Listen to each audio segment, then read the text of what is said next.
So இப்போ நாம போன வாரம் பார்த்தோம்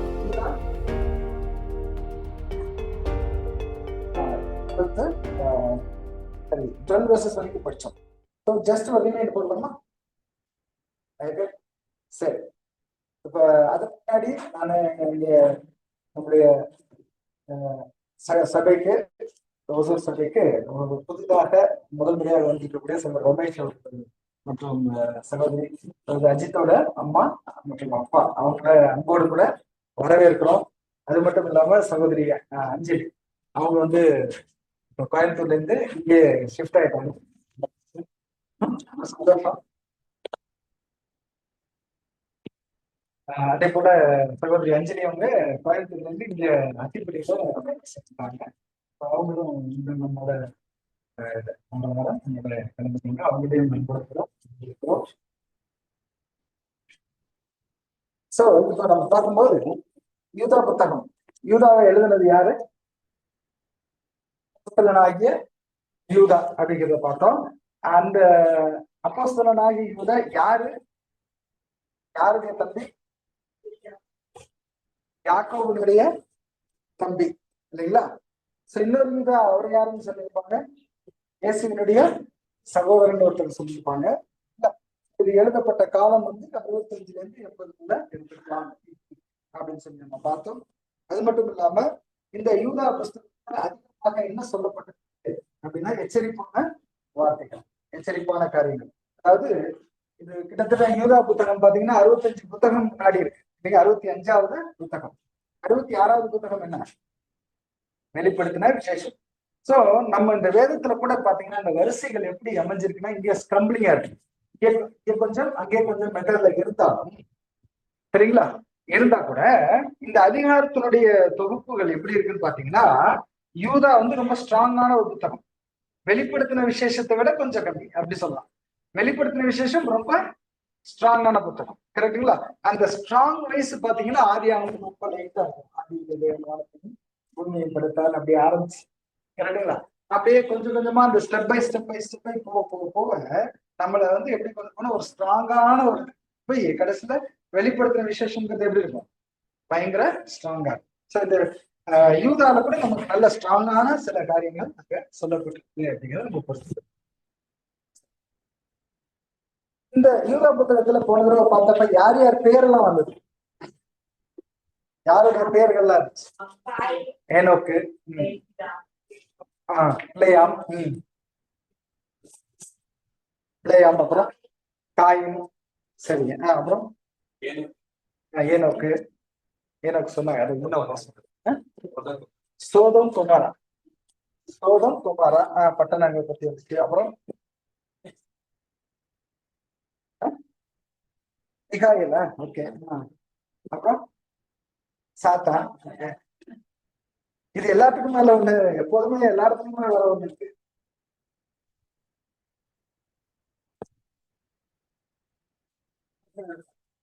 இதுல முக்கியமா இதுவும் எல்லாத்துலயும் இருக்கும்.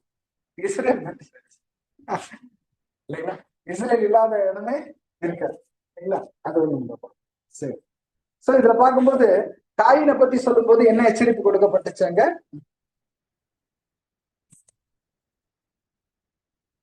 பொறாமை, பொறாமை, அந்த வயலன்ஸ், கொலைபாதகமான செயல்களை செய்யறதுக்கான ஒரு எச்சரிக்கை. பிளேயாம் குறிச்சு வரும்போது கூலிக்காக இல்லைங்களா, கிரீடினஸ் அப்படின்னு சொல்லலாம் இல்லைங்களா? கிரீடினஸ் தான் சொல்லலாம். பேராசை, பேராசை அப்படின்னு சொல்லலாம். அது மாதிரி கோரா கூட வந்தது, அது கூட படிச்சோம். கோரா வந்து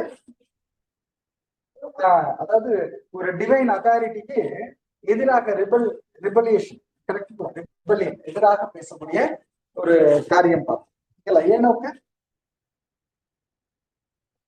இனிமேல் படிக்க போறோம், நீங்க படிக்க போறோம். ஓகே. ஜட்ஜ்மெண்ட், நியாய தீர்ப்பு பற்றி ஏனோக்கு வைத்து அங்க பேசுறத பார்க்கணும். சோ சோதம் குமாரை கூட வார்னிங் எகென்ஸ்ட் அந்த பெண் கொடுத்தும் அந்த மாதிரியான சில வார்னிங்ஸ் எல்லாம் அங்க வரும் அப்படிங்கிறத நம்ம பார்ப்போம். 13ஆம் வசனம் 13 படிங்க. ஜஸ்ட் ஏதோ சொல்லுங்க please.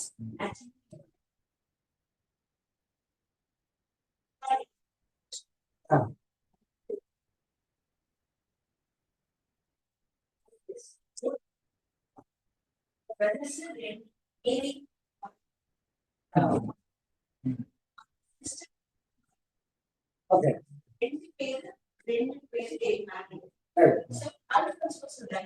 Okay Then he married the Mary. Okay. Mary's sister. சரி. So அந்த மேரியில இருந்து James, Joseph, Salome, and Simon and John. These are the right. After the India of Jesus, Judah. These are the others of it is not me.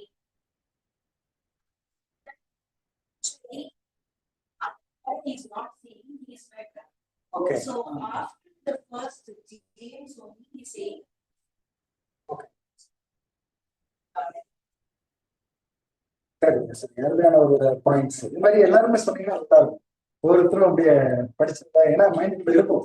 ஏதாவது நீங்க இருந்தாலும் கேள்விப்பட்டிருப்போம். அது தவிர கூட என்ன பண்ணீங்கன்னா அதை படிச்சீங்கன்னா எல்லாருமே சேர்த்து கரெக்ட் பண்ணிட்டு நம்ம கரெக்டான ஒரு சத்தியத்துக்குள்ள போகலாம். சரிங்களா? ரொம்ப சந்தோஷம் சிஸ்டர். 12வது வசனம் நம்ம என்ன பார்த்தோம்? இவர்கள் உங்கள் அன்பின் விருந்துகளில் கரைகளாய் இருந்து பயமின்றி கூட விருந்துண்டு தங்களை தாங்களே மேய்த்துக் கொள்ளுகிறார்கள். இவர்கள் காற்றுகளால் அடியுண்டோடுகிற தண்ணீரற்ற மேகங்களும் இலையுதிர்ந்து கனியற்ற 2 தரம் செத்து வேறற்று போன மரங்களும் அப்படின்னு சொல்லி பார்த்துட்டு 13வது என்ன வாசிக்கிறோம்னா வசனம் 13. தங்கள் அவமானங்களை நுரை தள்ளுகிற அமளியான கடல் அலைகளும் மார்க்கம் தப்பி அலைகிற நட்சத்திரங்களுமாய் இருக்கிறார்கள். இவர்களுக்காக என்றென்றைக்கும் காரிருளே வைக்கப்பட்டிருக்கிறது. இந்த 12வது வசனம் கூட நான் எக்ஸ்பிளைன் பண்ணிடுறேன். இவர்கள் உங்கள் அன்பின் விருந்துகளில் கரைகளாய் எடுத்து பயமின்றி யாரை குறிச்சு பேசும்போது காயின் 11வது வசனம் என்ன சொல்லுது? இவர்களுக்கு ஐயோ, இவர்கள் காயினுடைய வழியில் நடந்து பிளேயாம் கூலிக்காக செய்த வஞ்சகத்தில் விரைந்தோடி கோரா எதிர்த்து பேசின பாவத்திற்கு உள்ளாகி கெட்டு போனார்கள். 3 பேர், காயின் பத்தி, பிளேயாம் பத்தி, கோரா பத்தி. இதை கொஞ்சம் நம்ம நல்லாவே போன வாரம் பார்த்துட்டோம். இங்க பார்க்கும்போது இது போன்ற இருக்கிறவங்க அன்பின் விருந்துகளில் கரைகளாய் இருந்து அன்பின் சத்திய சபை கூடுதல் ஒரு காரியம். ஒவ்வொரு நாள் விருந்து தானே சபை கூடுதல்ங்கிறது ஒரு மிகப்பெரிய விருந்து. கரெக்டுங்களா? இப்போ சபையை கூட்டுதல் கூட ஒரு விருந்து தான். நம்முடைய ஆண்டவராகிய இயேசு கிறிஸ்து எபிஃபேனியால என்ன பண்றாரு? உங்களோட கூட வந்து கதவை தட்டுறேன் தர, உங்களோட வந்து நான் என்ன பண்றேன்? போஜனம் பண்றேன் அப்படிங்கிறார். இந்த விருந்துங்கிற ஒரு விஷயமே என்ன சம்பந்தப்பட்டதுன்னா சத்திய சபை கூடி. அந்த போஜனம் பண்ணுகிறவர்கள் அவரோட சேர்ந்து போஜனம் பண்ணுகிறவர்கள் யார் தான் அப்படின்னு அதுக்குரிய திருச்சபை அப்படிங்கிறதே நம்ம பார்க்கணும். போஜனங்களோட வார்த்தை விருந்து அப்படிங்கிறது. சோ இவங்க தங்களை தாங்களே மேய்த்துக் கொள்கிறார்கள். இவர்கள் காற்றுகளால் அடியுண்டோடுகிற தண்ணீரற்ற மேகங்களும். இப்ப தண்ணீரற்ற மேகங்கள் அப்படின்னா தண்ணீரற்ற மேகங்கள் மழை வர மாதிரி வரும். மழை வர மாதிரி இருக்கும். ஆனா என்ன இருக்காது, அப்படியே காற்றுல அடிச்சுட்டு போயிடும். சரிங்களா? இன்னும் சில இது சொல்லுவாங்க, இந்த மேகம் வருமா கட்டியா மாறிடும். சரிங்களா? தண்ணியா வராம கட்டியா மாறி கட்டி மழையா கட்டியா விடுவோமா. அது கூட நல்லதுக்கு கிடையாது. அது கூட என்ன பண்ணிடும், இருக்கிறதெல்லாம் டேமேஜ் பண்ணிட்டு போயிடும். சரிங்களா? வயல்கள்ல இதெல்லாம் வந்து மழை பெஞ்சா எப்படி இருக்கும், வயலுக்கு நல்லது. ஆனா பனிக்கட்டியா பெருசா விழுந்துச்சுன்னா என்ன ஆகும், வயல்ல உள்ள செடிகள் எல்லாம் என்ன பண்ணி போட்டுரும். சரிங்களா? சோ இது வந்து மழை பெய்யாத மேகங்கள் அப்படின்னு சொல்லி இந்த கூட நம்ம பாக்குறோம். அதுக்கப்புறம் இலையுதிர்ந்து கனியற்று 2 தரம் செத்து வேறற்று போன மரங்கள்.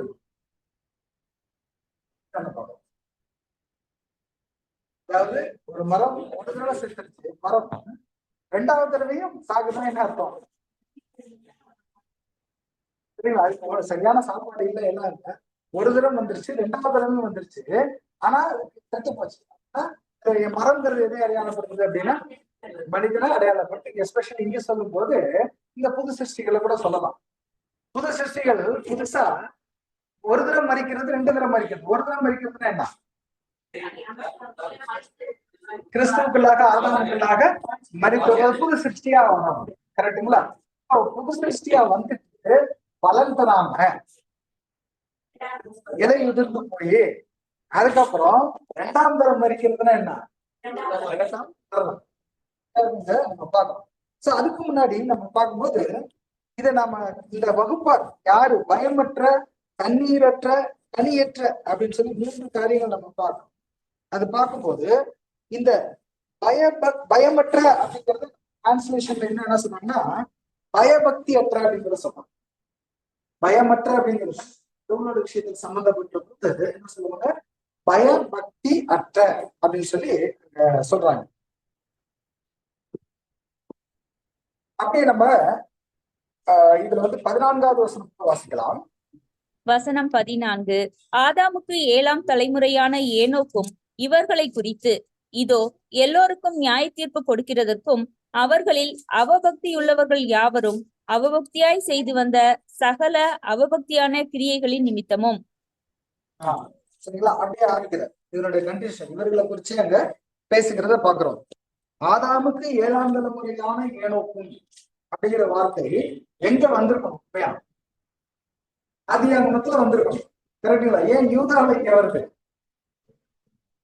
இது ஒரு ஆவிக்குரிய ஒரு காரியத்தை கூட இங்க சொல்லுது. இங்க ஏனோக்கு வகுப்பார் யாரை அடையாளப்படுது? ஏனோக்கு தேவனோடு சஞ்சரித்து கொண்டிருந்தாரு பாக்குறோம். அப்ப ஏனோக்கு யார் அப்படின்னா சர்ச் சபை வகுப்பாரை அடையாளப்படுத்துது. 7ஆம் தலைமுறை அப்படின்னா 7வது காலகட்ட சபையில 7வது காலகட்டத்துல வாழ்கிற சபை ஜனங்களை கூட அங்க அடையாளப்படுத்துவதாக இருக்குது.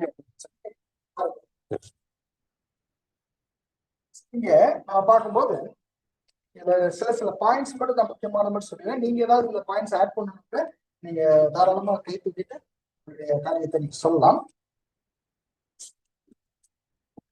இவர்கள் உங்கள் விருந்துகளில் கரைகளாயிருந்து பயமின்றி கூட விருந்திருந்து அப்படிங்கிறப்ப இந்த கரைகளாக அப்படிங்கிறப்ப என்ன சொல்ற? கரைகள் பொதுவாக குற்றம் குறைகள் அல்லது பாவங்கள் அப்படின்னு சொல்லலாம். சரிங்களா? அப்புறம் எப்படி அப்படின்ட்டு என்ன சொல்றாங்க? இந்த பாறை பத்தி அங்க சொல்றாங்க. அது என்ன பாறை? பாறை பத்தி அங்க பேசுறாங்க பாருங்க.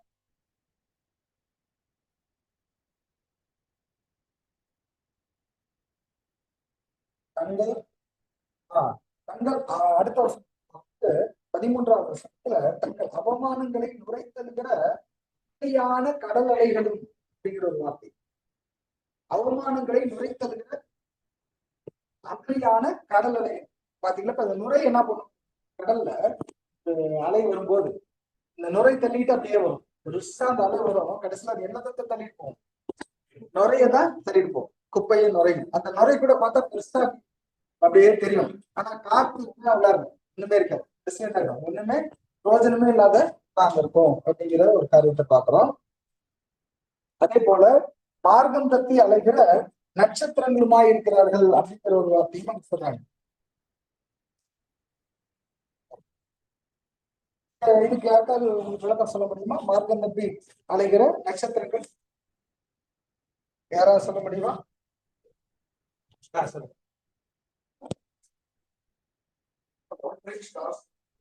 Okay.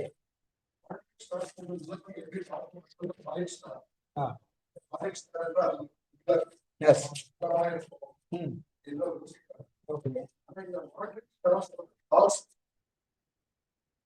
Okay. Who are very motivating and puffed up. Fallen ஸ்டாரை எப்படி பார்க்கறாங்க? அதுக்கு ஒரு திசை கிடையாது. நம்ம நைட்ல படம் பார்க்கும்போது கொஞ்ச நேரம் அப்படியே பார்த்துதான் அந்த ஸ்டார்ஸ் மூவ் ஆகும்படி நமக்கு தோணும். ஸோ அது falls teachers. Super.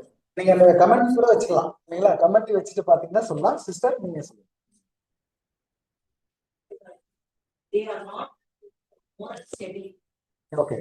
Or why they are wandering, they are not in the clearest, they are saying, clearest one of the form of the Lord. Okay. It is a one now. வேர் ஊற்றாத சொல். But this star not. Okay. So they are wandering. So the moral stability there is. So the Psalm 19:1 they are differentiated. 19:1.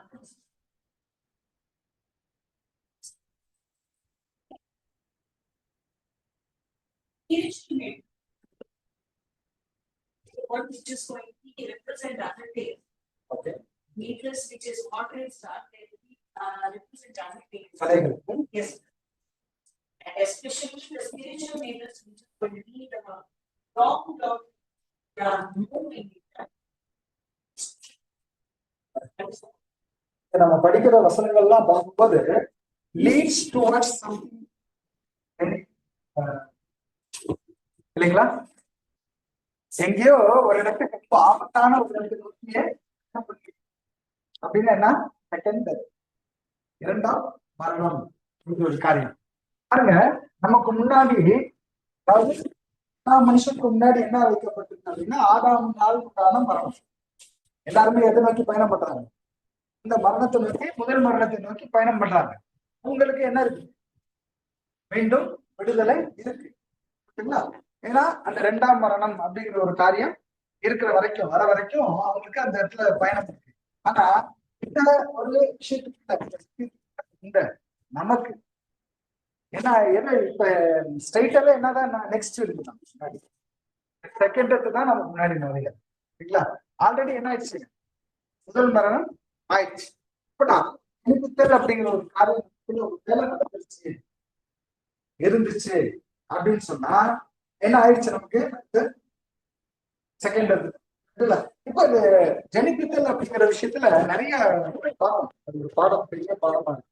ஜெனிபித்தலுக்குள்ள நிறைய பேர் ஜெனிபித்தல் வந்துட்டுதான் தானே நினைச்சுக்குவாங்க. எனக்குள்ள ஜெனிபித்தல் நடந்துருச்சு அப்படின்னு நாம தன்னைத்தானே நினைச்சுக்கோங்க. கரெக்டுங்களா? சில பேருக்குள்ள ஜெனிபித்தல் வந்திருக்காங்க. ஆனா இந்த சத்தியம் என்னமோ நல்லா பிடிப்பாங்க. சத்தியத்துல நல்லா நாங்க, அதாவது இதை விட உண்மையான சத்தியம் எதுவுமே இல்லை, வேற எங்க போனாலும் அவங்களுக்கு என்ன இருக்காது, வேற எதுவுமே அவங்களுக்கு செட் ஆகாது, இதுதான் நல்லா இருக்கும். ஆனா ஜெனிபித்தல் நடந்திருக்கவே சொல்லிருக்காது. இன்னொருத்தருக்கு ஜெனிபித்தல் நடந்திருக்கும், அது அவருக்கே தெரியாது.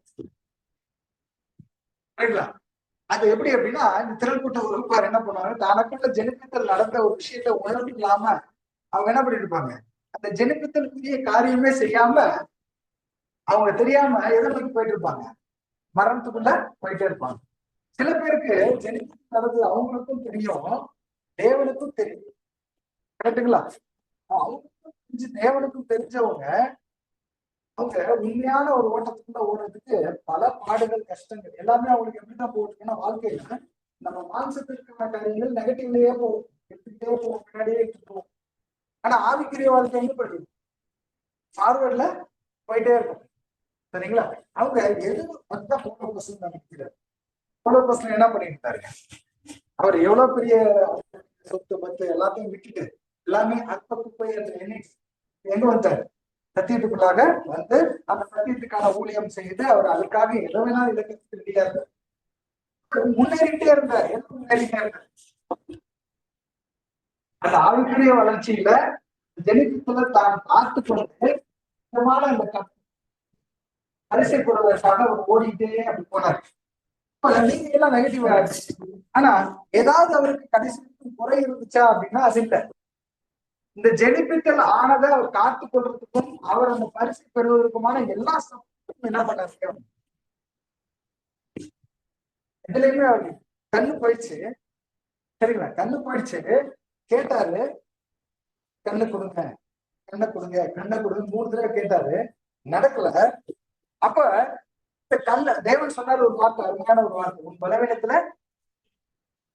என் பலம். அப்படின்னா என்ன அர்த்தம்?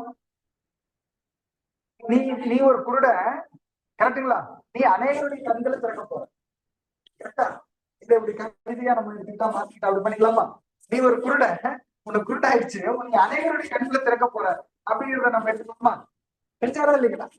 சோ தேவன் அது போல கூட நிறைய பாடம் நமக்கு இருக்குது அப்படின்னா, நம்ம கேட்டு கேட்டு பாக்குறோம். ஒரு தடவை 2 தடவை 3 தடவை கேட்கலாம், கேட்டு பாக்குறோம், கிடைக்கல அப்படின்னு சொன்னா என்ன அர்த்தம்? இதுலதான் உன்னை பலமா வைக்க போறாரு, இதுல இருந்தா பலமா வைக்க போறாரு அப்படிங்கறத நம்ம நல்லா புரிஞ்சுக்கணும். இந்த ஒரு விஷயத்த நம்ம மறந்துடக்கூடாது. கரெக்டுங்களா? சோ அதுக்குள்ள நம்ம என்ன பண்ணிடுவோம், ஒரு போல புலம்புறதுங்கிறது மனித இயல்புல நியாயம் தான். எத்தனை தடவை புலம்புறது? எத்தனை தடவை புலம்புறது இல்லையா? அப்போ நாம் முழுமையாக அந்த தேவனுடைய சித்தத்தை புரிந்து கொள்ளாத இடத்துல இருப்போம் அப்படின்னா, ஜெனிப்பித்தல் நமக்குள்ள நடந்திருக்கிற நமக்கு தெரியல, ஜெனிப்பித்தல நாம மறந்துட்டோம், இல்ல அந்த உணர்வு இல்ல. சோ இதெல்லாம் என்ன பண்ணோம் அப்படின்னா, நேரா எங்க கூட்டிட்டு ஆஸ்பத்திரி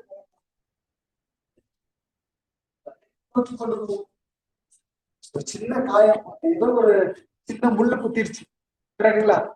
சின்ன முள்ளு குத்திருச்சு, அது கொஞ்ச நாள் அப்படியே முள்ளு தானே அப்படியே விட்டுட்டோம். அதுக்கப்புறம் அது சீல் வச்சிருச்சு, வேற ஒரு உள்ளுக்குள்ள சிறந்து வச்சிருச்சு, சரிங்களா? சோ அப்படியே செப்டிக் ஆயிடுச்சு. அப்படியே கொஞ்சம் கொஞ்சமா விட்டுக்கிட்டே, சரி பரவாயில்ல முள்ளு குத்தி விட்டா என்ன ஆகும்? அப்படியே பாதிப்பு போகும், சரிங்களா? இன்ட்ரெஸ்ட் அப்புறம் அது கடைசி அன்பான சந்தோஷம் ஆவிக்குரிய வாழ்க்கையிலும் ஒரு சின்ன பிரச்சனைகள், சின்ன ஏதாவது ஒரு நமக்கு வந்துருச்சு அப்படின்னா, ஆவிக்குரிய காரியத்துக்கு நாம மருத்துவம் பார்த்தே ஆகணும், வைத்தியம் பார்த்தே ஆகணும். அது பாக்குறதுக்கு நல்ல டாக்டர் யாரு தான் அப்படின்னா நம்முடைய ஆண்டவராகிய இயேசு கிறிஸ்து தான். அந்த ஆண்டவராகிய இயேசு கிறிஸ்து நமக்கு அருமையான ஒரு அரேஞ்ச்மெண்ட்ஸ் பண்ணி கொடுத்திருக்காரு. அது எந்த இடம்? அதை பத்தி தான் பேசிட்டேன், கூடிய பேசிட்டு சபையினுடைய அரேஞ்ச்மெண்ட்ஸ், கரெக்ட்ல? இந்த சபையினுடைய இதுக்குள்ள நாம வரோம்.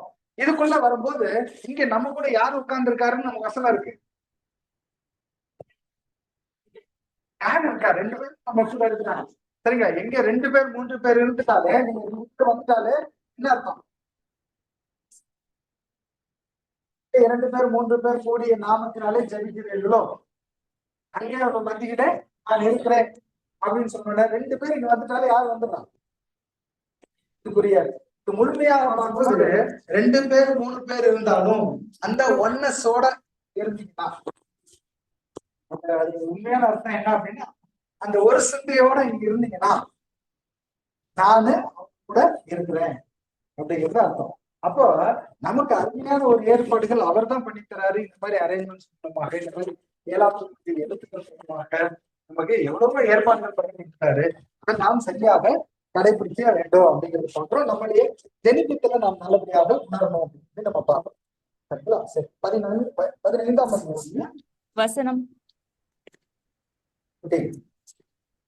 வசனம் 15.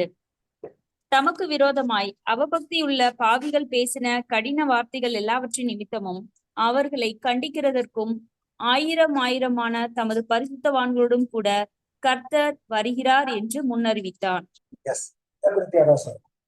இந்த வசனத்தினுடைய ஒரு அருமையான சாராம்சம் என்ன இருக்குது அப்படிங்கிறது யாராவது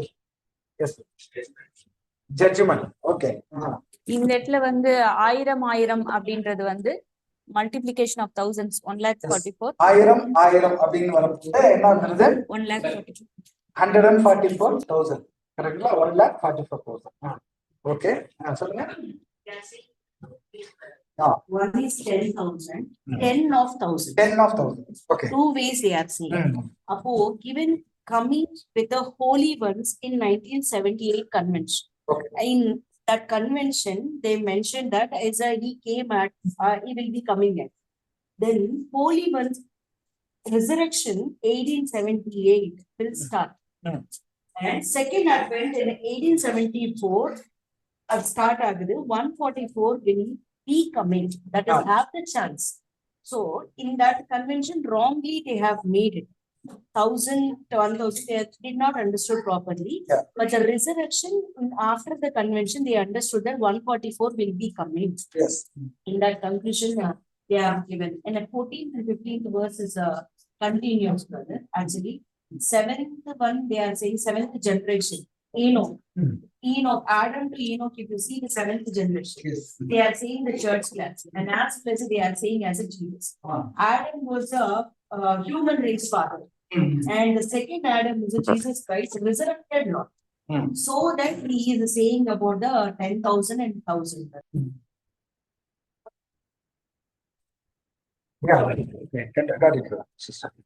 ஓகே.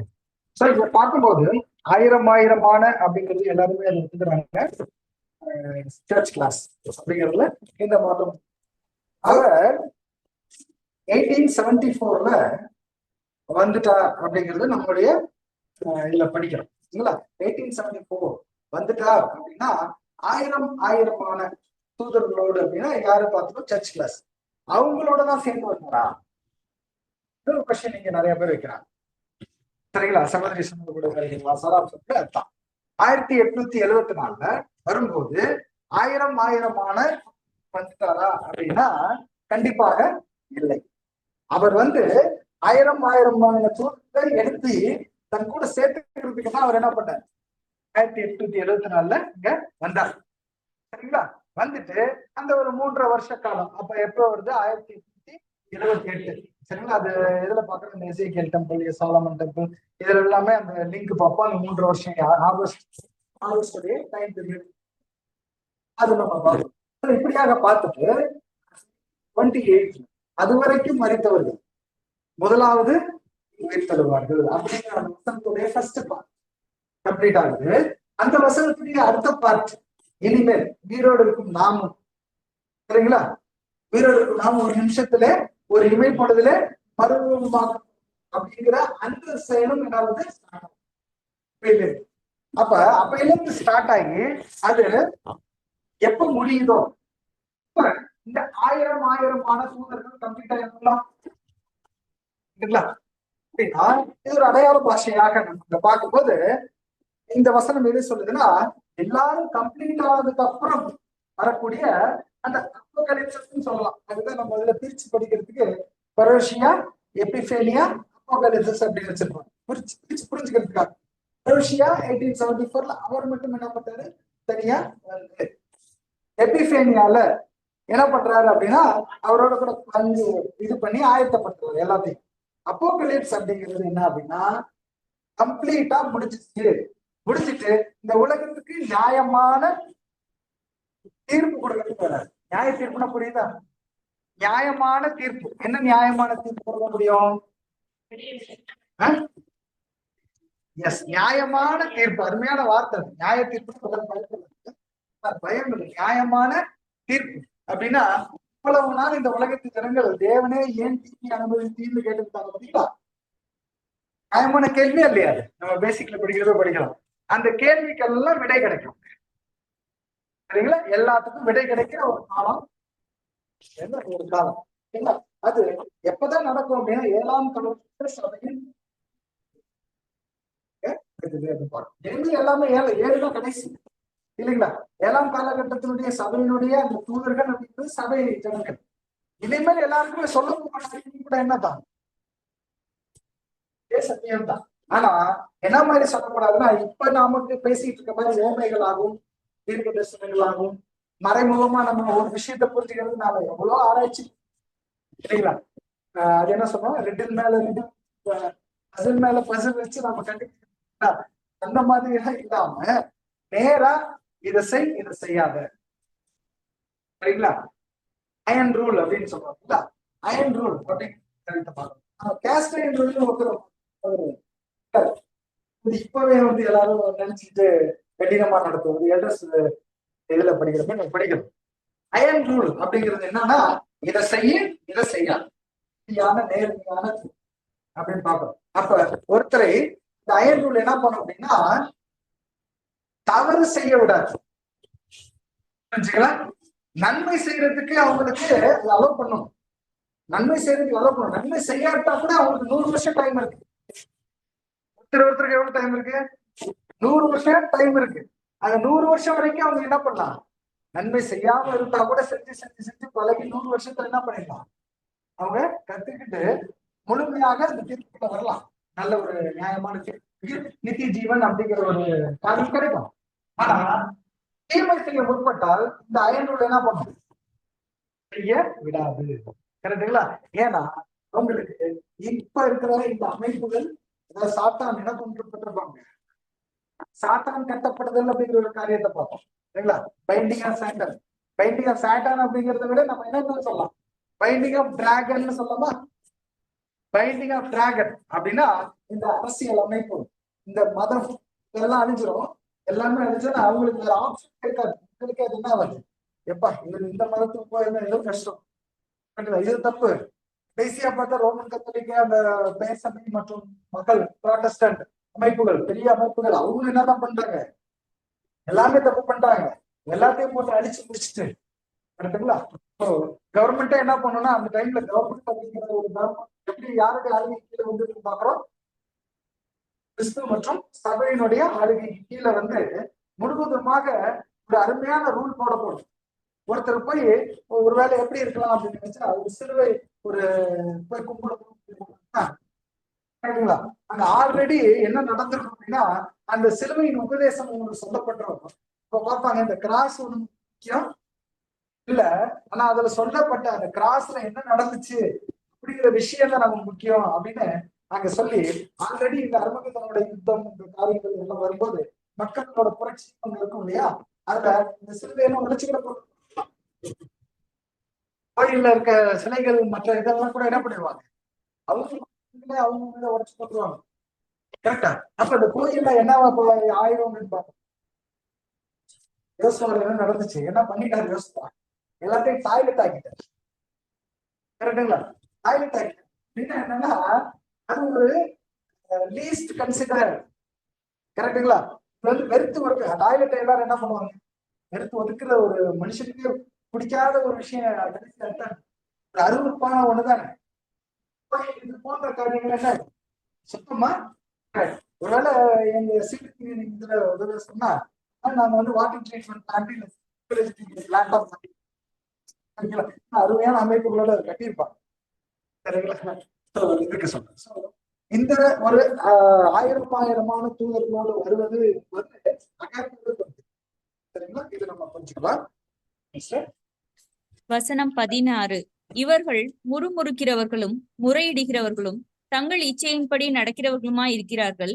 இவர்களுடைய வாய் இருமாப்பானவைகளை பேசும், தற்பொழிவுக்காக முகஸ்துதி செய்வார்கள்.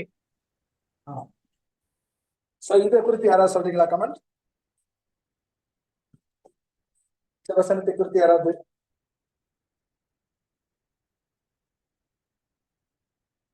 இவர்கள் முறுமுறுக்கிறவர்களும் முறையிடுகிறவர்களும் தங்கள் இச்சைகளின்படி நடக்கிறவர்களுமாய் இருக்கிறார்கள். இவர்களுடைய வாய் இருமாப்பானவைகளை பேசும், தற்பொழிவுக்காக முகஸ்துதி செய்வார்கள். அப்படின்னு பார்க்கும்போது இந்த ஒரு நமக்குதான் இது எச்சரிப்பு. கரெக்டுங்களா? கடைசியா எங்கதான் வருது, இந்த புது சிருஷ்டிகளுக்கு தான் எச்சரிப்பு. இவங்களுக்கு இந்த எச்சரிப்பு வரும்போது முறுமுறுத்தல் அப்படிங்கிறது நமக்குள்ள சபைக்குள்ள ஒரு காரியம் அங்க நடந்தால், முறையிடுகிறவர்கள் அப்படிங்கிறது எப்ப பார்த்தாலும் குறை சொல்லிக்கிட்டே இருக்கிற ஒரு காரியம். தங்கள் இச்சைகளின்படி நடக்கிறவர்கள் அப்படின்னா ஒரு ஒழுங்குக்குள்ள வராம அவங்களுடைய சொந்த இஷ்டத்துக்கு நடக்கிறவங்க. வாய் இருமாப்பானவைகளை பேசும் அப்படின்னா தங்களை தாழ்த்தி பேசாம எப்போதும் என்ன பண்ணுறாங்க, பெருமையாவே பேசிட்டு எப்ப பார்த்தாலும் பேசுற சில பேர் இருக்காங்க பார்த்தீங்களா? இந்த அரசியல் களத்துல எல்லாம் பார்க்கும்போது எப்படி இருப்பாங்கன்னு பாத்தீங்கன்னா, எப்படியாவது அவரால் ஒரு ப்ராப்ளத்தை ஒரு பேச்சு பேசிட்டு இருப்பாங்க, அரசியல் களத்துல பேசிட்டு இருப்பாங்க. சும்மானாச்சும் என்ன பண்ணுவாங்க, அவங்களால முடியாது, ஒரு டேலண்ட் ஆகும். இப்ப கர்நாடகால எடுத்துட்டா இன்னும் ஒருத்தர் இருக்காரு, அவர் வந்து திடீர்னு ஒரு தண்ணி காவேரி தண்ணி பிரச்சனை எடுத்து விட்டுருவாரு. கரெக்டுங்களா? அது பரத் தான் சொல்லணும். அந்த கான்ஸ்டியூன்சி சைடு தான் வரும் இல்லைங்களா? ஒரு காவேரி பிரச்சனை திடீர்னு ட்ரிகர் பண்ணிட்டா என்ன ஆகும், அதை அப்படியே பத்திக்கிட்டு என்ன பண்ணும். அது மாதிரி இருக்காங்களா இல்லையா? அது மாதிரி சபைகள்ல கூட இருப்பாங்க. என்ன பண்ணிக்குவாங்கன்னா, ஏதாவது ஒரு பிரச்சனை, ஒரு எல்டர் மீட்டிங்கோ இல்ல ஏதோ ஒரு கூட்டம் கூடும்போது இருக்கும்போது என்ன பண்ணுவாங்கன்னு பாத்தீங்கன்னா, யாராவது ஒருத்தர் ஏதாவது ஒரு பிரச்சனை என்ன பண்ணுவாரு, ட்ரிகர் பண்ணி விட்டுருவாரு. அது அவருக்கு அநியாயமாவே தெரியாது. அதனால பல டிஸ்கஷன் போய் அந்த கூட்டமே வந்து ஒரு கெட்டு போகிற அளவுக்கு எல்லாம் நடந்திருக்கு சரிங்களா. சோ இது வந்து இது. அதுக்கப்புறம் பாத்தீங்கன்னா தற்பொழிவுக்காக முகஸ்துதி செய்வார்கள் அப்படின்னா தங்களை உயர்த்தி காட்டிக்கணும், இல்லாட்டி ஒருத்தருக்கு ஒருத்தர் புடிச்சுக்கிச்சு அப்படிங்கிறதுனால ஒரு பக்கமாவே பேசுறது. அவர் என்ன சொன்னாலும் என்ன பண்ணிடுவோம், சரி இதுதான் கரெக்ட்ல, அது ஆலோசிக்கிறது கூட அது என்ன இல்லை, என்ன அவங்க சொல்லிட்டா கரெக்டா தான் இருக்கும் அப்படிங்கிற ஒரு காரியம். சொல்லுங்க sister.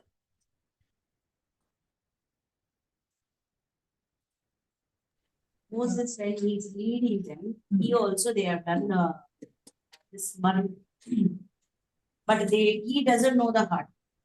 And what happened? Completely, they didn't want to be canon. They completely died.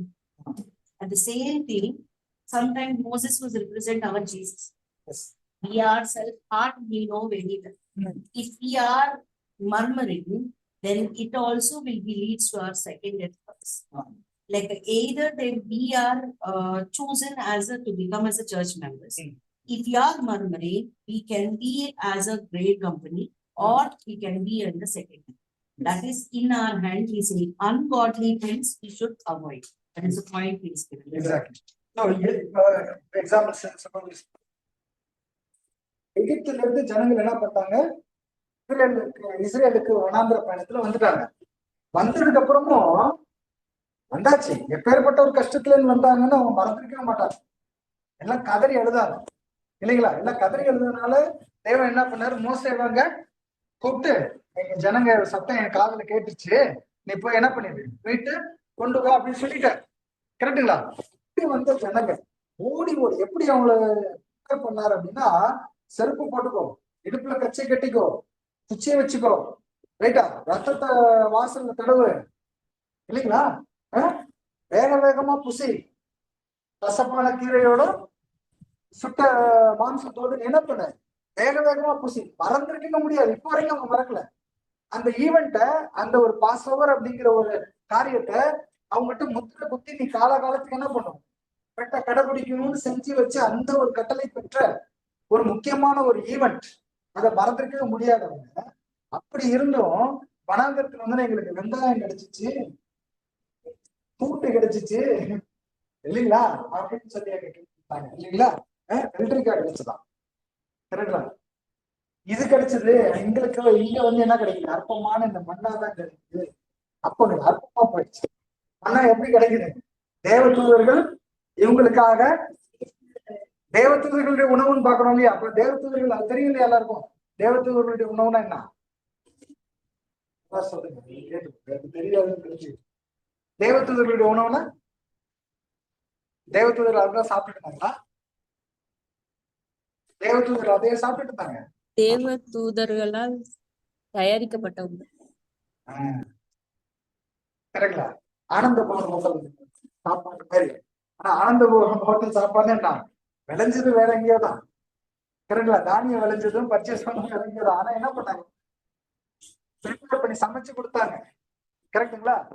அப்போ என்ன பேர் சொல்லிட்டோம், A-to-B ஹோட்டல் சாப்பாடு அப்படிங்கிறோம். அது மாதிரி தேவ தூதர்கள் இதை சாப்பிட்டு இல்லவங்க. தேவ தூதர்கள் எதனால படைச்சிட்டு இருக்காங்க, தேவ தூதருடைய சாப்பாடு என்ன, தேவ தூதருடைய சாப்பாடு என்ன. இயேசு கிறிஸ்து ஒரு வசனம் சொன்னார், மனுஷன் அப்பத்தினால மாத்திரம் அல்ல, தேவனுடைய வாயிலிருந்து புறப்படுத்த ஒவ்வொரு வார்த்தையினாலும் பிழைப்பான். கரெக்ட்ல. உங்களுடைய வார்த்தைகள் கிடைத்த உடனே அதை உட்கொண்டேன் செயல்படுகிறது. கரெக்டா. அப்ப தேவ தூதர்களுடைய ஜீவன் எப்படி இருக்குது, ஒரு போல இருக்கிறாங்க. அவங்களுக்கு அவங்களுடைய ஜீவன் என்ன அப்படின்னா வார்த்தைகள் தான். கரெக்டா. மனுஷனுக்கே அந்த ஒரு பாக்கியம் இருக்குது அப்படின்றப்ப, மனுஷனே அவருடைய வார்த்தையில பிழைக்கலாம் அப்படின்னு சொல்லிட்டு போது தேவதூதர்களும் இதுலதான் இருக்காங்க. இந்த வார்த்தைகளை தான் உண்டு அவங்க பிழைத்துக் கொண்டிருக்கிறார்கள். ரைட்ல. அவங்க வந்து இந்த மண்ணாவை என்ன பண்ணல சாப்பிடல, ஆனா ஆவிக்குரிய மண்ணாவை அவர்கள் சாப்பிடுறாங்க. கரெக்டா. அப்ப இந்த தேவதூதர்கள் மாம்சத்துல இருக்கிற நமக்கு ஆவிக்குரிய சாப்பாடு மட்டும் போதாதுன்னு இயேசு கிறிஸ்து சொன்ன மாதிரி, இயேசு கிறிஸ்து என்ன சொன்னாரு, வேணும் அது மாத்திரம் அல்ல. அப்ப இந்த மாம்சத்துக்கு தேவையான உணவு என்ன வேணும், புரோட்டீன் நியூட்ரியன்ஸ் எல்லாம் வேணும் இல்ல. அதனால என்ன பண்ணாங்க, எல்லா இடத்துலயும் அவங்க கலெக்ட் பண்ணி அப்படியே என்ன பண்ணிட்டாங்க, மண்ணாவா கொடுத்துட்டாங்க. அதுக்குள்ள எல்லா விதமான புரோட்டீன், நியூட்ரியன்ஸ் எல்லாமே இருக்கும். மாம்சத்துக்கு இது தேவத்துக்கு செஞ்சு கொடுத்தாங்க. இது அவர் சாப்பிடுற உணவு கிடையாது. கரெக்டா? தேவத்துக்கு சாப்பிட முடியுமா? நம்மள மாதிரி வாய் இருக்கா, இல்ல டைஜஸ்டிவ் சிஸ்டம் இருக்கா? நம்ம டைஜஸ்டிவ் சிஸ்டம் என்ன தேவையோ அதுதான் கொடுக்க முடியும். அவங்க ஸ்பிரிச்சுவல் பாடியில இருக்காங்க. கரெக்ட்? சோ இது நம்ம தப்பா புரிஞ்சுக்கூடாது. தேவத்துடைய உணவு, சரிங்களா? சோ இவங்க என்ன பண்ணிட்டாங்க, இந்த மாதிரியான மண்ணா, உண்மையான ஒரு மண்ணா கிடைச்சிருந்தோம். அது அருவருப்பான உணவாக என்ன பண்ணிட்டாங்க, எண்ணிட்டாங்க. அது எண்ணினது நிமித்தமா அவங்களுக்குள்ள என்ன வந்துச்சு, என்ன மாதிரி வந்துச்சு, பாம்பு வந்துருச்சு. கரெக்டுங்களா? என்ன வந்துச்சு, பாம்பை விட்டுட்டாரு அவங்க கூட்டத்துக்குள்ள.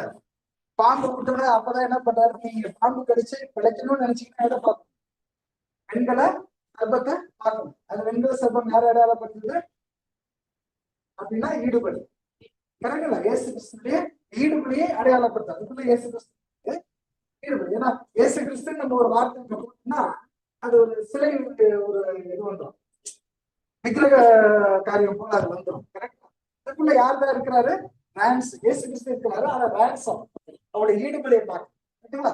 உங்களுக்காக மீட்பு தரத்துக்கு தேவன் என்ன பண்றாரு, ஒருத்தரை ஏற்படுத்தி இருக்கிறார் அப்படிங்கிறது அந்த இதுல பண்ணாங்க. சோ இவங்களுக்குள்ள பாம்பு வந்தது எதை அடையாளப்படுத்துது, பாம்பு எதுக்கு அடையாளப்படுத்துச்சு, பாவத்துக்கு அடையாளப்படுது. சாத்தான் அடையாளப்படுது. சாத்தான் யார் தான், பாவத்துக்கு தலைவர் தகப்பனா இருக்கிறார். அப்போ அந்த பாவத்தை அடையாளப்படுத்து. எப்ப எல்லாம் இந்த மண்ணா ஒருத்தருக்கு போர் அடிக்குதோ, புரிஞ்சா, எப்ப எல்லாம் இந்த மண்ணா ஒருத்தருக்கு போர் அடிச்சுக்குதோ வீட்டுல என்ன வந்துடும், பாம்பு வந்துடும். வீட்டுல இருக்கிற பாம்பு வராம அடைச்சலா வைக்கணும்னு நினைக்கிறாங்க.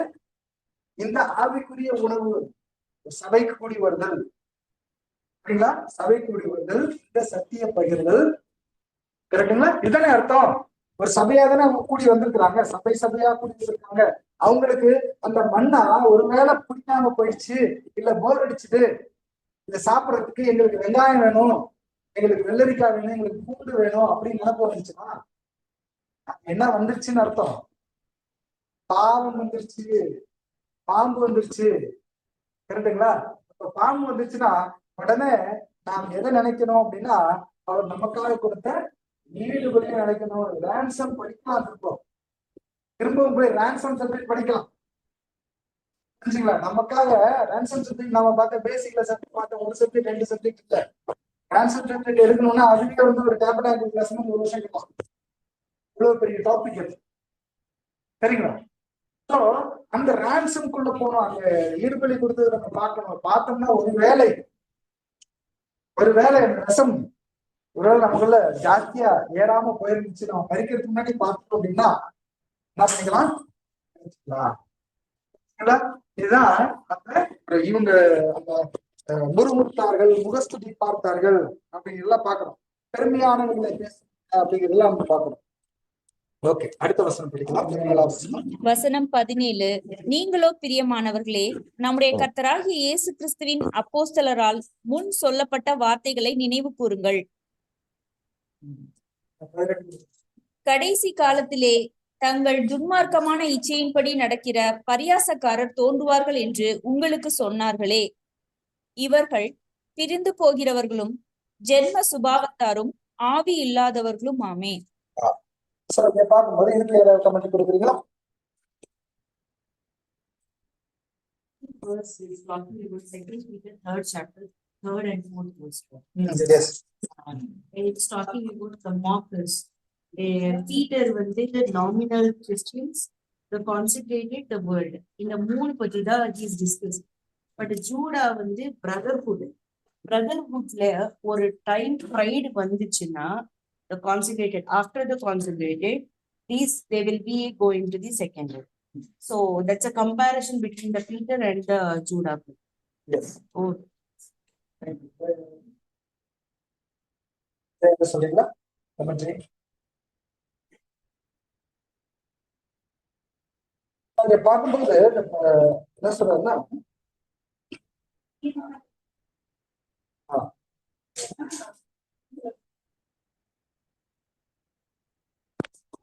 அதாவது கடைசி காலத்தில் துன்மார்க்கமான இச்சைகளின்படி நடக்கிற பரியாசக்காரர் தோன்றுவார்கள் என்று உங்களுக்கு சொன்னார்களே, இவர்கள் பிரிந்து போகிறவர்களும் ஜென்ம சுபாவத்தாரும் ஆரம்பித்தாதவர்களும். சரிங்களா? ஜெனிப்பித்த நிலைய மறந்துடுறவங்க, இல்ல மறுத்துறவங்க, இல்ல விலைக்கு போயிடுறவங்க.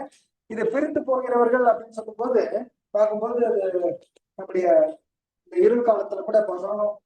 ரோமன் கத்தோலிக்க அந்த சபைகள் இருந்து புராட்டஸ்டன்ட் என்ன பண்ணாங்க? பிரிஞ்சு வந்தாங்க. சரிங்களா? பிரிச்சு வந்து அந்த ரோமன் கேத்தலிக் மெஜாரிட்டியா இருக்கிறதுனால என்ன சொல்லிட்டாங்க அப்படின்னா, இவங்க எல்லாம் நம்ம சார்பில்லாதவங்க. அது நிறைய வசனம் இல்லையா, இவங்க பிரிந்த வசனம் எல்லாம் சொல்லிருக்காங்க. இவங்க பிரிந்து போகிறவர்கள் தானே அப்படின்னு சொல்லி அவங்க சொல்லிட்டாங்க. ஆனா அவங்க என்ன ஆயிட்டாங்க? கன்வின்ஸ் ஆகிக்கிட்டு நாங்க சரியாதான் இருக்கிறோம் அப்படின்னு சொல்லி நினைச்சுக்கிட்டு என்ன பண்ணாங்க? அவங்க அப்படியே இருந்துக்கிட்டாங்க. ஆனா அங்கிருந்து பிரிந்து வர்றதுக்கான கட்டளை கிடைச்சதுன்னு வந்தாங்க. இப்ப புராட்டஸ்டன்ட் அமைப்புல என்ன ஆயிடுச்சு அப்படின்னு பாத்தீங்கன்னா, அதே காரியமே இங்க நடந்துருச்சு. அங்கிருந்தும் நாம என்ன பண்றோம்? பிரிந்து வரோம். கரெக்டுங்களா? அப்ப நம்மளையே அவங்க என்ன பண்ணுவாங்க? அவங்களுடைய அந்த கிரீடு, அவங்களுடைய அந்த விசுவாச பிரமாணம் படி நம்மள கூட என்ன பண்ணுவாங்க? இந்த வருஷத்துல என்ன பண்ணுவாங்க? இவங்க அப்படிதான் பகிர்வர்களாக இருக்கிறாங்க அப்படின்னு சொல்லுவாங்க. சரி, இங்க வந்ததுக்கு அப்புறம் அதே மாதிரி ஒரு செட்டப் அமைஞ்சு பெருசா இது பண்றப்போ இங்கேயும் என்ன நடக்கும்? அதே மாதிரியே சில காரியங்கள் நடக்கும். சோ இதெல்லாம் சம மைண்டோட நம்ம பார்க்கணும். அவங்களெல்லாம் நம்ம விட்டுலாம். இங்க வந்து சம மைண்டோட பார்க்கணும். இதுல பிரிந்து போகிறவர்கள் நாம நேர் சபைகள்ல சொன்ன மாதிரி நம்ம சொல்லிட்டு இருக்கோமா? பிரிந்து போகிறதுக்கான காரணம் வந்து நம்ம இதுல 6th வால்யூம்ல நம்ம படிக்கிறோம் இல்லைங்களா? பெரிய ஸ்டடியில படிக்கும் போது அதுக்கான காரணங்கள் காரியங்கள் நம்ம ஆராய்ச்சி பார்க்கணும். சோ எப்படி என்ன ஆயிருங்கிறத நம்ம நம்ம கண்டுபிடிக்கணும். ஒருவேளை நம்மளும் அந்த மாதிரி ஆயிட்டு பேச மாதிரி சொல்லிக்கணும் அப்படின்னா என்ன ஆயிடும்? நமக்கும் அதே அறிவுதான் இல்லைங்களா? சோ இந்த விஷயங்களை நாம் தெரிந்து புத்தியுள்ளவர்களாக நாம் பார்க்க வேண்டியதா இருக்கிறோம். அடுத்த வசனத்தை படிங்க. வசனம் 19 20. நீங்களோ பிரியமானவர்களே, உங்கள் மகா பரிசுத்தமான விசுவாசத்தின் மேல் உங்களை உறுதிப்படுத்திக் கொண்டு பரிசுத்த ஆவிக்குள் ஜெபம் பண்ணி தேவனுடைய அன்பிலே உங்களை காத்துக்கொண்டு நித்திய ஜீவனுக்கு ஏதுவாக நம்முடைய கர்த்தராகிய இயேசு கிறிஸ்துவனுடைய இரக்கத்தை பெற காத்திருங்கள். அல்லாமலும் நீங்கள் பகுத்தறி உள்ளவர்களாய் இருந்து சிலருக்கு இரக்கம் பாராட்டி சிலரை அக்கினியிலிருந்து இழுத்து விட்டு பயத்தோடே ரட்சித்து மாம்சத்தால் கரைப்பட்டிருக்கிற வஸ்திரத்தையும் வெறுத்து தள்ளுங்கள். வழுவாதபடி உங்களை காக்கவும் தமது மகிமையுள்ள சன்னிதானத்திலே மிகுந்த மகிழ்ச்சியோடே உங்களை மாசற்றவர்களாய் நிறுத்தவும் வல்லமையுள்ளவரும் தாம் ஒருவரே ஞானமுள்ளவருமாகிய நம்முடைய இரட்சகரான தேவனுக்கு கனமும் மகத்துவமும் வல்லமையும் அதிகாரமும் இப்பொழுதும் எப்பொழுதும் உண்டாவதாக. ஆமென். இதுல வேற கமெண்ட் சொல்றீங்களா? இங்க பார்க்கும்போது நீங்களும் பிரியமானவர்களே, உங்களை மகா பரிசுத்தமான விசுவாசத்தின் மேல் உறுதிப்படுத்திக் கொண்டு ஆவிக்குள் ஜெபம் பண்ணி. நம்ம நேற்று விட படிச்சோம், விசுவாசம் முக்கியமா கிரியை முக்கியமா? கரெக்டுங்களா? அப்படிங்கிற சில படிப்புகள் படிச்சா இல்லைங்களா? விசுவாசம் கிரியை ரெண்டுக்கு என்ன வித்தியாசம்? விசுவாசம் தான் முக்கியம் ஃபர்ஸ்ட். கரெக்டுங்களா? விசுவாசம் ரொம்ப முக்கியம். விசுவாசம் இருந்தாதான் என்ன பண்ண முடியும்? கிரியை பண்ண முடியும். ஆனா விசுவாசம் மட்டும் வச்சுக்கிட்டு கிரியை பண்ணனா விசுவாசம் செத்ததாயிடும். அப்படித்தானே படிக்கிறோம்? கிரியை இல்லாத விசுவாசம் செத்தது அப்படிங்கிறது பார்க்கணும். அப்ப ஃபர்ஸ்ட் ஸ்டெப் வரப்போது உங்களை மகா பரிசுத்தமான விசுவாசத்தின் மேல் உறுதிப்படுத்துங்க, ஸ்ட்ராங் பண்ணுங்க. மகா பரிசுத்தமான விசுவாசம் என்ன பார்க்கணும்? அதுல உள்ள இந்த டீம் ஆஃப் சால்வேஷன் அப்படின்னு சொல்லலாம். ரட்சிப்புக்கு ஏற்ற சத்தியங்கள் அப்படின்னு சொல்லி பாக்குறோம். அது நம்ம எடிபிகேஷன் ப்ராசஸ்ல போட்டு நம்ம என்ன பண்ண பக்தி விருத்தி ஆக்குறதுக்கு நம்ம அதிக பிரயாசப்பட்டு நம்ம ஸ்ட்ராங் ஆக்கணும். சரிங்களா? அதுல நாம உறுதிப்படுத்தி அந்த உறுதிப்படுத்துறதுக்கு ஏற்றாறு போல நம்ம கிரியை என்ன பண்ணணும்? நடத்தணும் அப்படின்னு சொல்லி பாக்கணும் இல்லையா? விசுவாசமும் கிரியையும் ரெண்டு கால் மாதிரி. ஒரு ஸ்டெப் நம்ம விசுவாசத்துல ஸ்ட்ராங் ஆகிறோம் அப்படின்னா அடுத்த ஸ்டெப் என்னதான் எடுத்து வச்சாகணும், இல்லாட்டி விழுந்துருவோம். நான் விசுவாசத்தை மட்டும் வளர்த்துக்கிட்டே போறேன்னா கால் அகன்று போய் என்ன பண்ணுவோம்? விழுந்துருவோம் இல்லைங்களா? ஸ்டெப் கிரியையில நம்ம காட்டியே ஆகணும். காட்டுறது எங்க காட்டுவீங்க? எல்லா இடத்துலயும் காட்டணும். அருமையா காட்டுறதுக்கு ஒரு இடம் ஏற்படுத்தி பண்ணியிருக்கிறாரு சபை. கரெக்டுங்களா? நாம காட்டுறது மட்டும் இல்ல, மற்றவங்க காட்டுக்கிறதையும் பார்த்து கூட கத்துக்கலாம். சரிங்களா? ஒருத்தருக்கு அனுபவம் வந்து 4 வகை பார்க்கணும். மற்றவங்களை பார்த்து தெரிஞ்சுக்கிறது, மற்றவங்க சொல்லி கேட்டு தெரிஞ்சுக்கிறது, இல்லாட்டி அனுபவிச்சு புரிஞ்சுக்கிறது. அப்படிங்களா? 4 வகை இருக்கு. இந்த 4வது முறை கடைசி தான். பட்டு புரிஞ்சுக்கிறது வந்து கடைசி தான். கரெக்டா? இது 3 உதவுலாம்.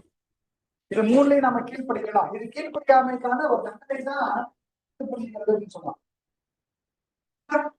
அப்படின்னா ஆச்சு. ஆதாம்க்கு சொன்னாரு, செய்யல. கரெக்டுங்களா? அறிவுரை கூறினாரு, புரியல. பார்த்து புரிஞ்சுக்கிறதுக்கு இல்ல. கடைசியா அவருக்கு தீவிர அனுமதி கொடுக்குற. அதான் பட்டு புரிஞ்சு. இப்ப பாருங்க, ஒரு விஷயம் ஒருத்தர் வந்து ஒரு அறிவுரை கூறுவார், ஒரு அறிவுரை சொல்றாரு அப்படின்னா சபையில ஆளுக்குரிய ஒரு அறிவுரை கிடைக்கும். அந்த அறிவுரையை கேட்டு அது நமக்கு வந்தது போல அவருக்கு வந்து அவரு நம்முடைய சரீரம் அங்கம் தானே, சரிங்களா? நமக்கு வந்தது போல உணர்வு கொண்டு அது போன்ற காரியங்கள், தவறான காரியங்களோ இல்ல அது போன்ற ஒரு சிக்கலான காரியங்களோ மாட்டிக்காதபடிக்கு நாம என்ன பண்ணணும்? அவரையும் காப்பாற்ற போகணும். சரிங்களா? சோ ஒரு அனுபவம் இருக்கு பாருங்க. ஒரு குடும்பத்திலே ஒரு சண்டை வந்துருச்சு அப்படின்னா, இது இப்படியே போயிட்டு இருந்துச்சுன்னா இது ஒரு பிரிவை கொண்டு வந்துடும், பின்னாடி சேர்க்கறது கஷ்டமாயிரும் அப்படிங்கிற ஒரு அறிவுரை கிடைச்சிருச்சு அப்படின்னா அதை என்ன பண்ணிக்கணும்? கேட்டு என்ன வருது, பிரச்சனை வந்துட்டா என்ன வருது அப்படிங்கிற பின்னாடி நடக்கிறத என்ன பண்ணணும்? முன்னாடியே யோசிக்கணும் இல்லைங்களா? ஒரு தவறு நடக்குது, ஒரு வேலையிலயோ ஒரு இடத்துலயோ கோபம் ஏதாவது ஒரு காரியங்கள் நடக்குது, அதுல உங்களை இன்வால்வ் பண்றாங்க அப்படின்னா சரிங்களா, அது ரொம்ப ஆபத்தான, சத்தியத்துக்கு நல்லா விரோதமான காரியம், அது மாட்டிக்காதீங்க அப்படிங்கிற அறிவுரை வந்தா இல்ல எனக்கு இன்னைக்கு சம்பளம் வந்தா போகணும்னு மாட்டினோம்னா நாளைக்கு என்னைக்குமே சம்பளம் வராதபடி பிளாக் மார்க் ஆயிடும். கரெக்டா இல்லைங்களா? HR என்ன பண்ணுவாங்க? முத்திரை குத்திடுவாங்க. இவங்க வந்து இந்த தவறுகள் ஈடுபடுவாங்க. நிறைய பேர் மாட்டிக்கிறாங்க. அரசியல்ல கூட நிறைய கையடிச்சு மாட்டிக்கிறாங்க இல்லைங்களா? மாட்டிக்கிட்டு அவங்க வாழ்க்கை ஃபுல்லா என்ன இருக்கு, இந்த கஷ்டத்துக்குள்ள போயிடுறாங்க. அப்ப இது போன்ற சில அறிவுரைகள் கிடைக்கும் போது கரெக்டா இருக்குதா, அதுக்குள்ள போய் பட்டு புரிஞ்சுக்க அவசியம் இல்லை. புரிஞ்சுங்களா? அது போல நம்முடைய உணர்ச்சிகளை கூட இது மாதிரி செய்யாதீங்க, இது மாதிரி செய்ய ஒருத்தர் சமூகத்துக்கு என்ன பண்ணலாம் கிடைக்கும். சில பேர் என்ன சொல்லிடுவாங்க, நானும் அனுபவிச்சு தெரிஞ்சுக்கிறேன், எனக்கு எக்ஸ்பீரியன்ஸ் வேணும் அப்படின்னு தெரிஞ்சுக்கிறதுக்கு குணலட்சணங்கள் வந்து கிடையாது, விதிவிலக்கு கிடையாது. குணலட்சணங்கள் கேட்டு கூட தெரிஞ்சுக்கலாம், மற்றவர்களை பார்த்து கூட தெரிஞ்சுக்கலாம்.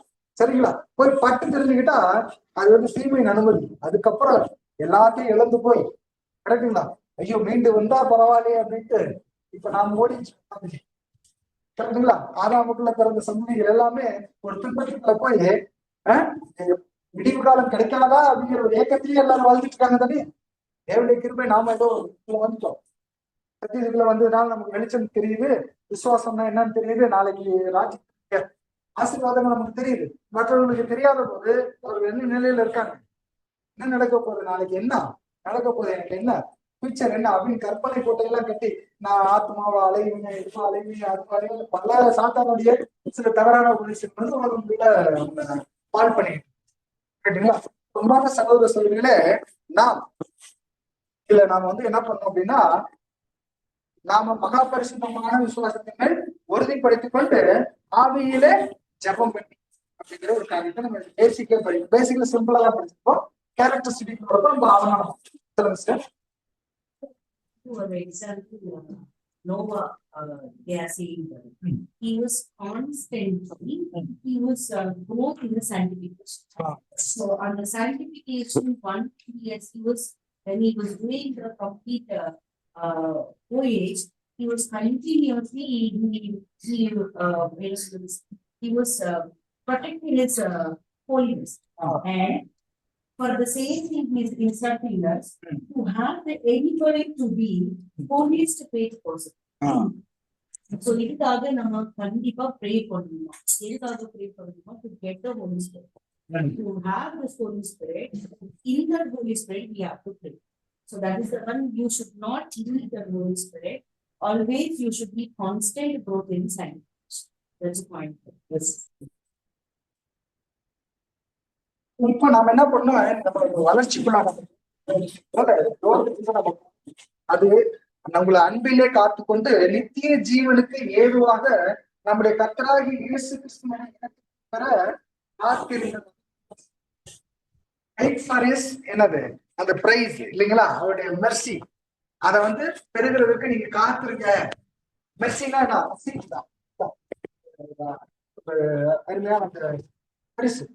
சோ நீங்கள் அதுக்கு மட்டும் இல்லாம நீங்கள் பகுதி உள்ளவர்களா இருந்து சிலருக்கு இரக்கம் பாராட்டி சிலரை அக்னியிலிருந்து இழுத்து விட்டு பயத்தோடு ரட்சித்து மாம்சத்தால் கரைப்பட்டிருக்கிற வஸ்திரத்தையும் பெருத்து தள்ளுங்கள்.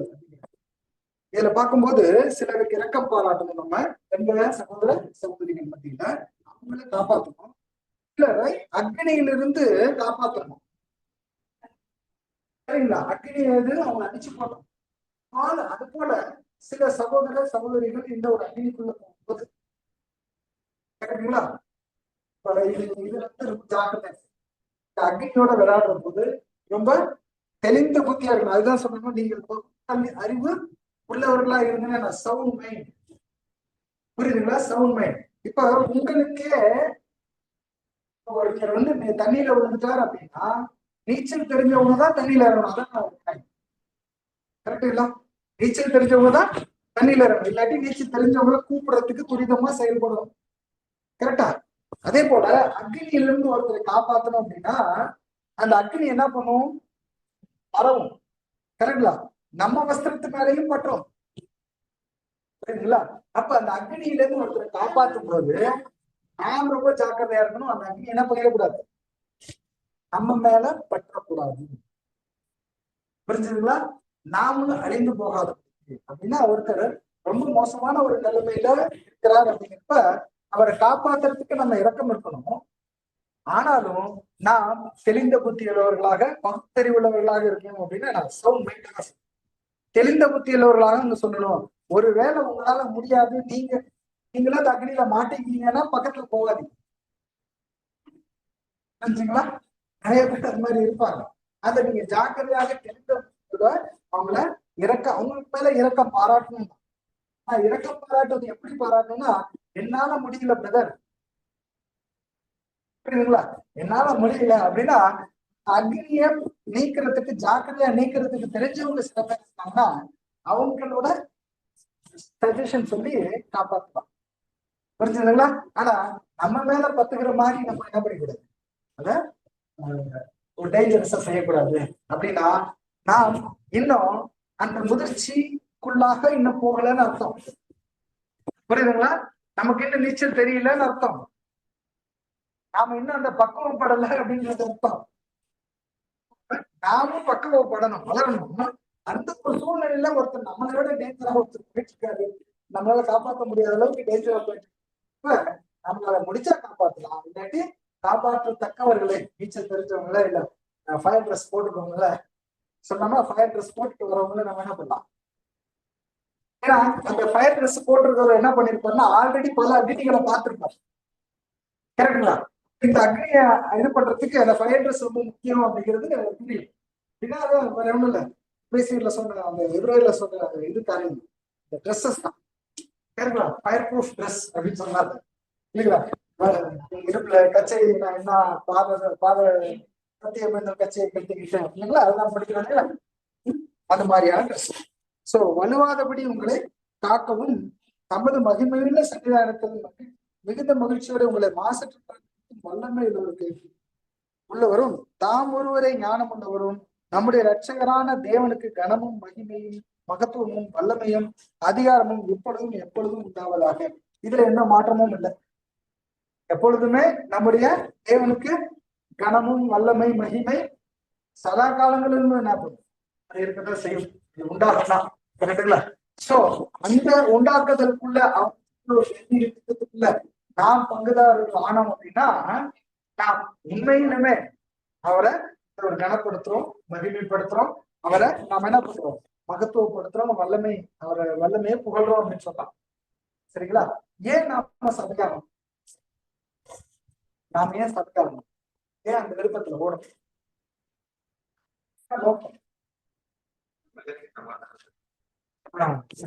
உலகத்துக்கு அருமையான ஒரு வார்த்தை, உலகத்துக்கு சமாதானம் தேவனுடைய திட்டத்தை நிறைவேற்றணும். அல்டிமேட்டா அது அட்டோன்மெண்ட் இல்லைங்களா, அந்த அட்டோன்மெண்ட் என்ன சொல்லும், அதுதான் எல்லாத்துக்கும் விடுதலை பெற்று தேவன் வந்து இந்த பூமி என்ன பண்ணும், ஒரு நீதியுள்ள ஒரு பூமியாக அவர் இருக்கணும். அவர் படிச்ச அந்த மனுஷன் எப்படி நீதிமானா படைக்கப்பட்டாரோ அது போல எல்லா மனுஷனும் நீதிமானா இருக்கணும். புரியுதுங்களா? இது ஒரு விஷயம். இன்னொரு விஷயம், அதை விட பெரிய ஒரு விஷயம் என்ன, சகோதரர் சொன்னாரு எல்லாத்தையும் இது பண்ணணும் அப்படின்னு. இன்னொரு விஷயம், ஓகே, அது ஒரு விஷயம்.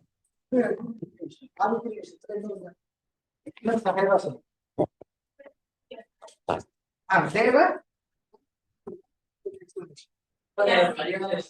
கல்யாண நிலைமை அதெல்லாம் சுயநலத்தோட நம்ம ஜாலியா இருக்கும், அந்நியம் சுத்தம் இப்ப அழிஞ்சிடும் அப்படின்னு சுயநலமும் வேண்டாம்.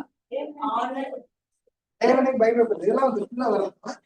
இன்னும் இம்மோர்டல் லைஃப் அதான் அறியாமை.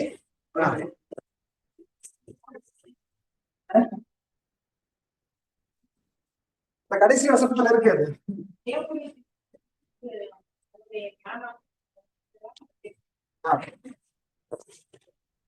இந்த மாம்ச நிலைமையில மாம்ச நிலைமையில இருக்கு. நான் தேவனை சுகமுகமா பார்க்க முடியுமா? முடியாது. சரிங்களா? என்னதான் பண்ணாலும் என்னதான் நான் அடிச்சாலும் கரெக்டுங்களா?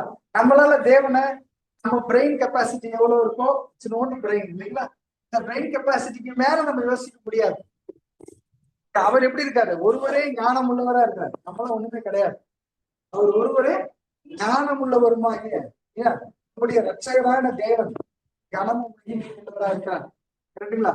சோ நமக்கு பாருங்க ஒரு மிகப்பெரிய வாய்ப்பு, நாம் அந்த ஆவியின் சரீரம் அறியாமை மகிமை இந்த இதுக்குள்ள போனதுக்கு பிற்பாடு கரெக்டுங்களா, நமக்கு எப்படி ஏற்பட்ட ஒரு சூழ்நிலை கிடைக்கும் அப்படின்னா, நம்முடைய ஆண்டவராகி இயேசு கிறிஸ்து இருக்கிற வண்ணமாகவே நாம கரெக்டா இல்லைங்களா? ஆண்டவராக இயேசு கிறிஸ்து என்னதான் கேட்டாரு, உலகம் உண்டானதுக்கு முன்னாடி நான் இருந்த மகிமையில என்ன மகிமைப்படுத்தணும் அப்படின்னு தான் கேட்டாரு. அதுக்கு தேவன் என்ன சொல்றாரு, இல்ல இல்ல நான் அதை காட்டிலும் மேலானவரை ஆக்கி உன்னையும் ஒரு தேவனாக ஆக்குறேன் அப்படின்னு சொன்னார். அப்படிங்களா?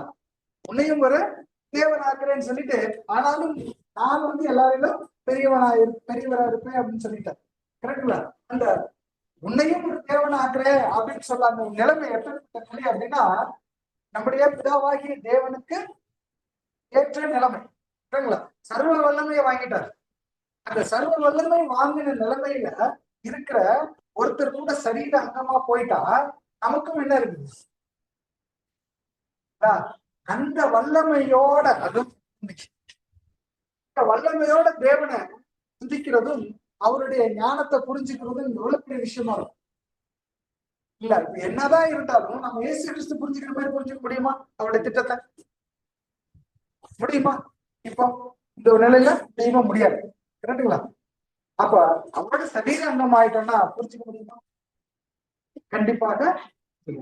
சோ அந்த ஒரு மகத்துவமான நிலைக்கு திட்டத்தை செயல்படுத்துவதற்கு அந்த ஒரு ஞானத்தை பெற்று முழு தெய்வீக திட்டத்தையும் இப்ப இதுல தெரிஞ்சதுல பாத்தீங்கன்னா ஒரு டாட்டர் லைன் போட்டிருக்காரு. டாட்டர் லைன் போட்டிருக்காரு. ஏன் அப்படின்னா அவர்தான் எனக்கு புரிஞ்சிச்சுப்பா அப்படின்ட்டாரு. கரெக்டுங்களா? ஏன்னா அவருக்குமே அவர் 7ஆம் தூணா இருந்தாலும் அவருக்கு ஒரு லிமிடேஷன் வந்துச்சு.